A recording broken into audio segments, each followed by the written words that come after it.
Et je ne vais pas trop m'étendre, je vais juste aller dans.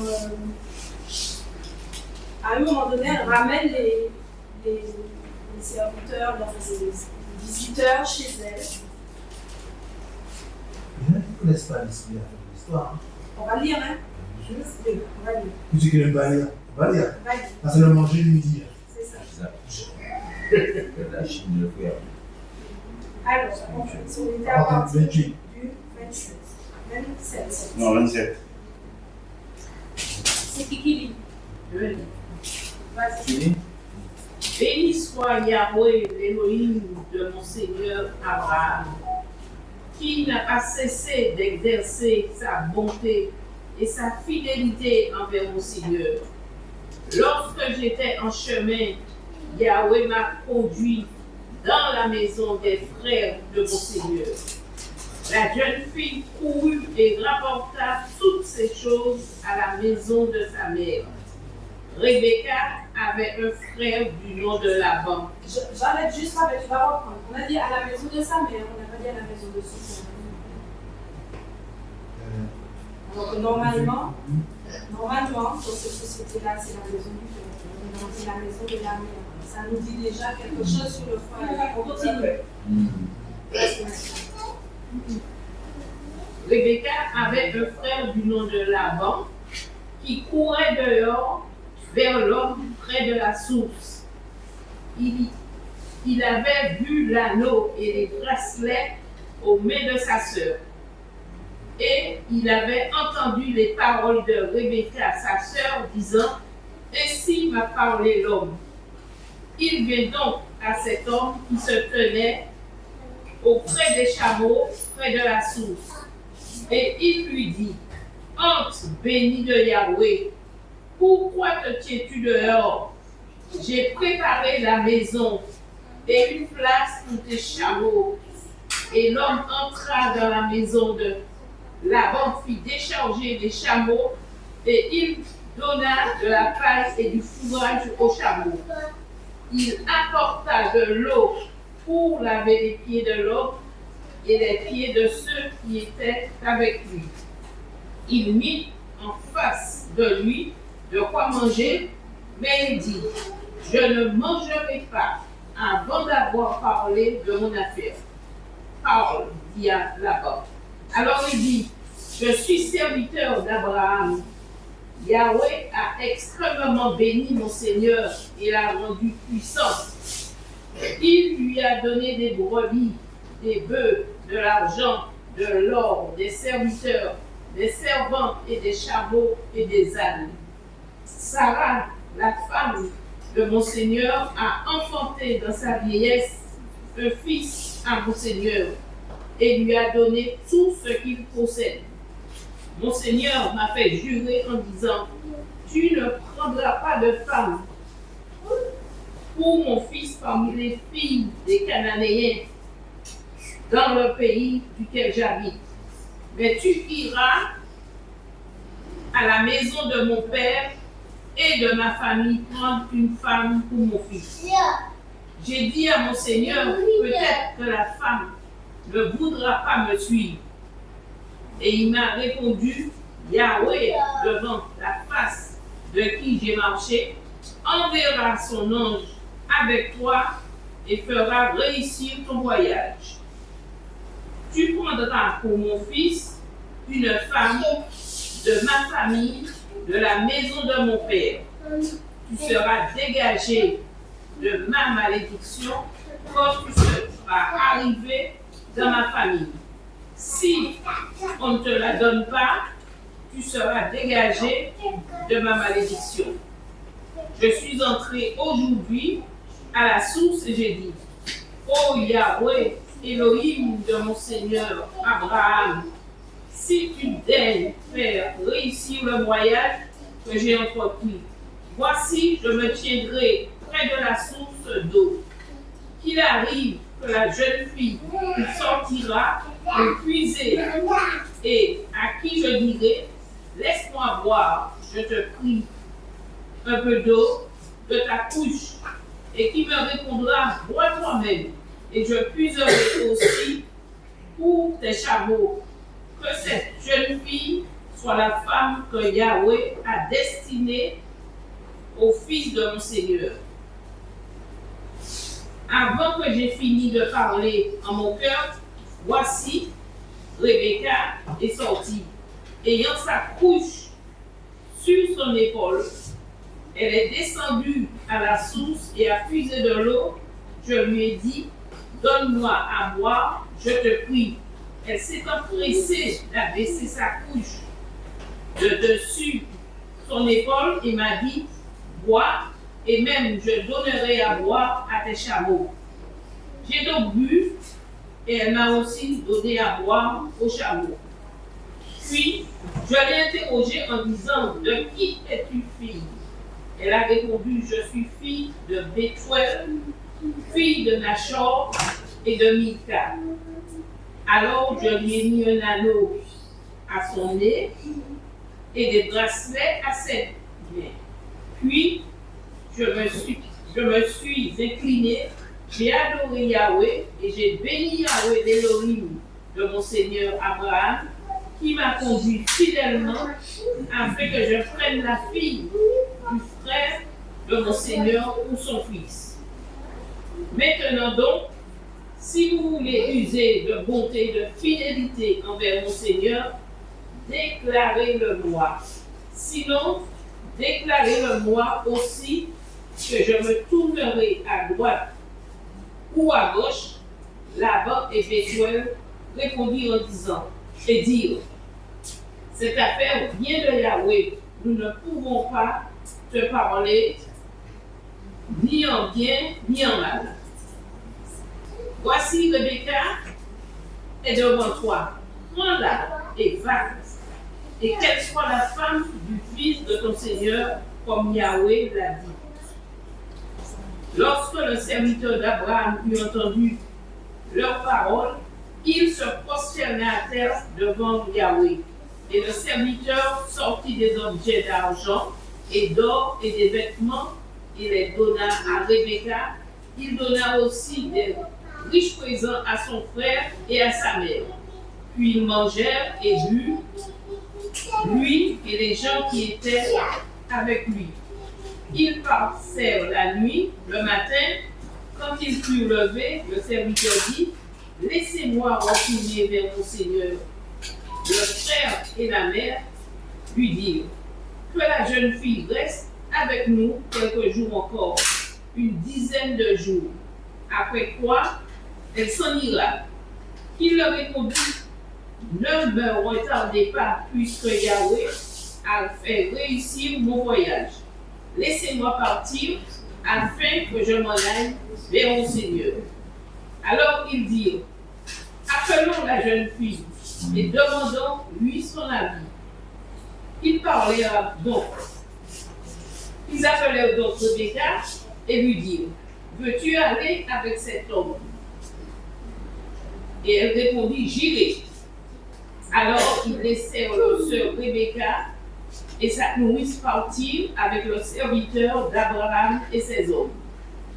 Ils bénirent Rebecca et lui dirent, tu es notre sœur, puisses-tu devenir des milliers de myriades et que ta postérité possède la porte de tes ennemis.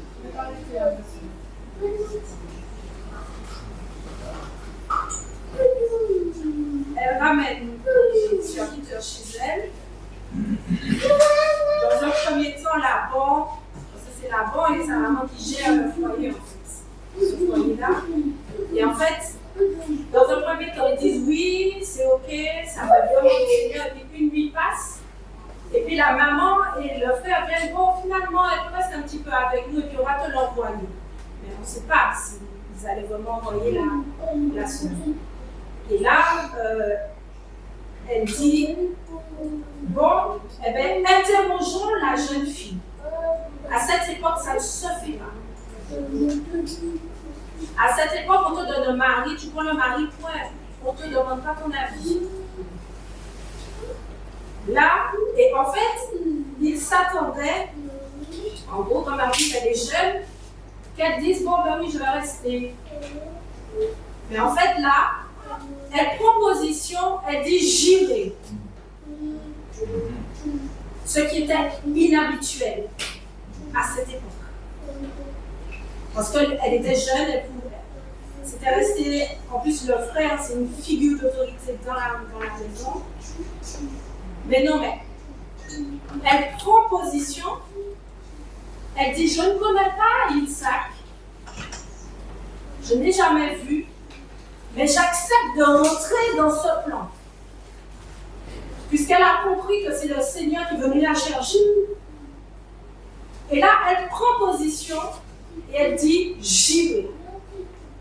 Et là aussi, ça nous montre la détermination de cette épouse, de cette future épouse. La détermination, la foi. Elle n'a pas peur de l'effort. Elle n'a pas peur du sacrifice. Elle va quand même quitter son foyer.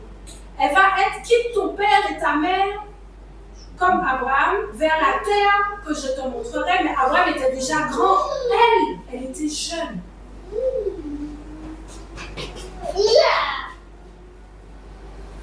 Et ça nous rappelle le psaume 45 qui dit, lorsque le roi est avec ses princesses, il dit, oublie la maison de ton père.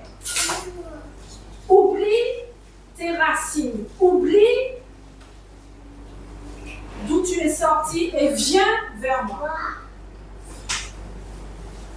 Et là aussi, on voit le caractère de l'épouse. Donc notre question à nous, c'est de savoir si nous-mêmes, dans notre identité, en tant que chrétiens de Martinique, est-ce qu'on a cette identité-là? Cette identité de détermination, de foi, de sacrifice, de travail. Parce que c'est cette épouse-là, en fait,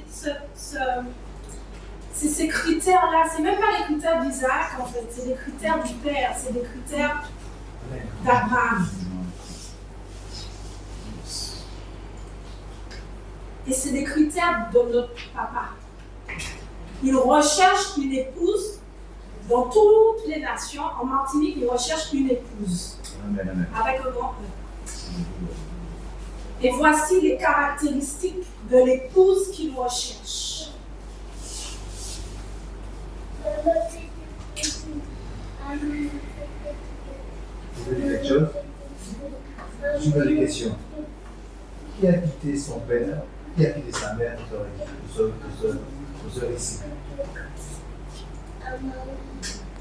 C'est bien la femme. C'est pas l'homme. C'est fini.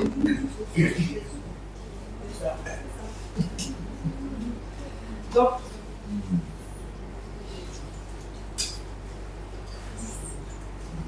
moi, ce récit-là me perturbe pour ma propre identité devant le Seigneur par rapport à ce qu'il nous demande. Parce que nous voulons tous voir la gloire du Seigneur, nous voulons tous voir le Seigneur agir. Mais le Seigneur a aussi des critères sur lesquels il... Et si nous sommes circoncis de cœur, comme on a partagé, si nous nous laissons circoncire le prépuce de notre cœur, nous allons entrer dans ces critères-là. Alléluia.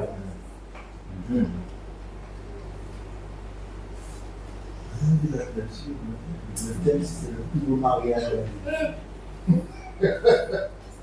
Si on remplit toutes les cases, c'est comme elle. Ça se tient. On remplit toutes les cases. On sait ce qui nous attend. Amen. Et on ne doit pas avoir peur. Amen. Et la sœur, elle part et regardez la déclaration que sa famille fait sur elle. Donc voici la déclaration que le Seigneur fait sur nous en tant qu'épouse. Toi, notre sœur, devient des milliers de myriades, que ta postérité prenne possession de la porte de ses ennemis.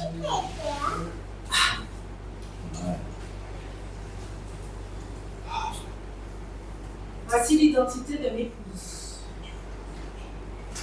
Donc nous ne pouvons pas nous laisser piétiner par l'ennemi lorsque le Seigneur nous a donné cette identité-là.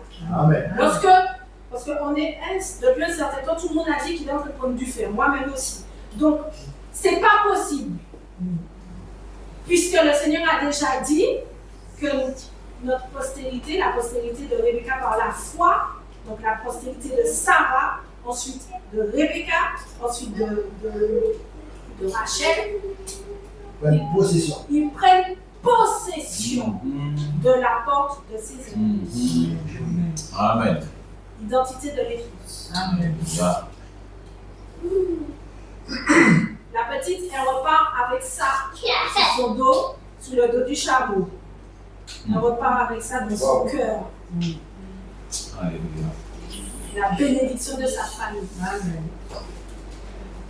Et là, c'est le plus beau mariage. Le plus c'est beau, c'est joli. C'est quand elle voit l'époux arriver de loin. On sait parce qu'elle a vu, mais elle a vu quelque chose. Si, elle a touché un petit peu. Elle a vu toucher le voile. Ça va toucher. Ils se font tout de suite. Là, c'est le mariage que le Seigneur lui-même a organisé, du début à la fin. Mais je me souviens au verset 63, il y a des fois qui nous disaient, mais il n'y avait pas la Bible, mais comment ça se fait, comment il a pu méditer? Méditer, c'est réfléchir profondément. Forcément la Bible. Méditer, c'est le La dernière partie, Rivka se leva, au verset Rivka se leva avec ses servants. Elles montèrent sur les chameaux et s'en allèrent après l'homme. Le serviteur prit Rivka et s'en alla. Or Yitzhak était venu, il était venu du puits de Lacaï Roy et habitait sur la terre du Midi. Ce puits-là, c'est le puits où Agar se lamentait.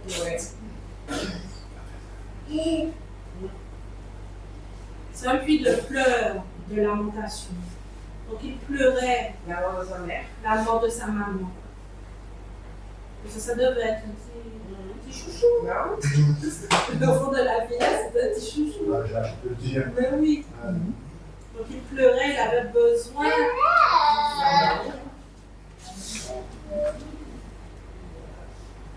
Vers le soir, Yitzhak sortit pour méditer dans les champs et levant les yeux, il regarda et voici que les chameaux arrivaient.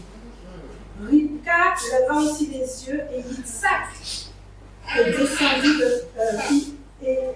alors, Rivka leva les yeux, vit Yitzhak et descendit de son chameau. Elle l'a vu de loin. De loin seulement, elle l'aimait déjà. Comme nous ne l'avons pas encore vu, mais nous l'aimons. Alléluia. Nous n'avons pas encore vu, on n'a pas vu, mais nous l'aimons. Amen. Elle dit au serviteur, qui est cet homme qui marche dans les champs à notre rencontre? Il est en train d'arriver, il est en train de venir. Le serviteur dit, c'est nous, c'est nous.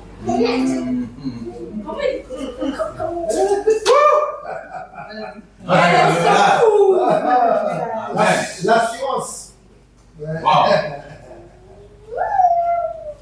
L'assurance, le respect. Elle prit son voile et se couvrit.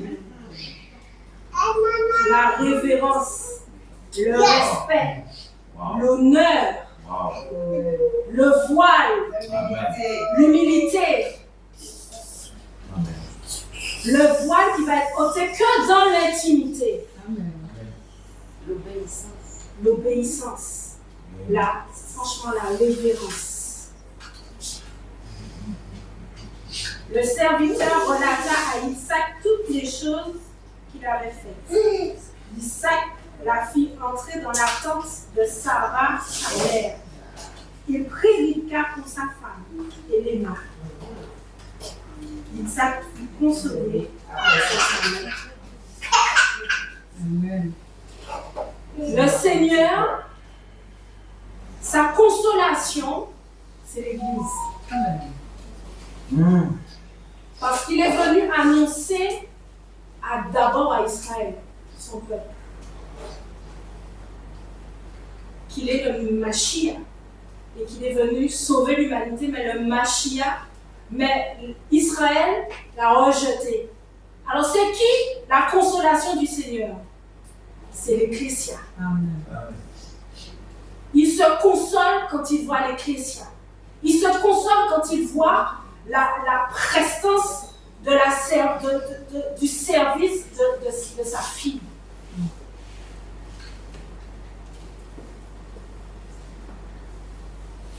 Donc vraiment, par rapport à tout ce qu'on a partagé, l'Église de Martinique doit prendre conscience du service à rendre au Seigneur. De par nos racines, c'est pas seulement l'esclavage, il y a eu la colonisation, il y a eu la départementalisation. On est un petit peu structuré dans nos pensées, on en a parlé tout à l'heure, un peu à attendre sur les autres. Attendre le secours de l'extérieur. On est façonné comme ça. Parce que notre histoire a façonné notre esprit comme ça. Et ça nous rend un peu endormis par rapport au service. Ça nous rend un peu dans la latence, je ne vais pas vous dire la fainéantise, mais la passivité, l'oisiveté. Mais l'épouse, elle n'est pas comme ça. L'épouse, elle n'est pas comme ça. Rebecca n'était pas comme ça. Il n'est pas allé l'accueillir et puis... Ah non, hein, regardez le modèle de femme que Abraham est allé chercher pour son fils.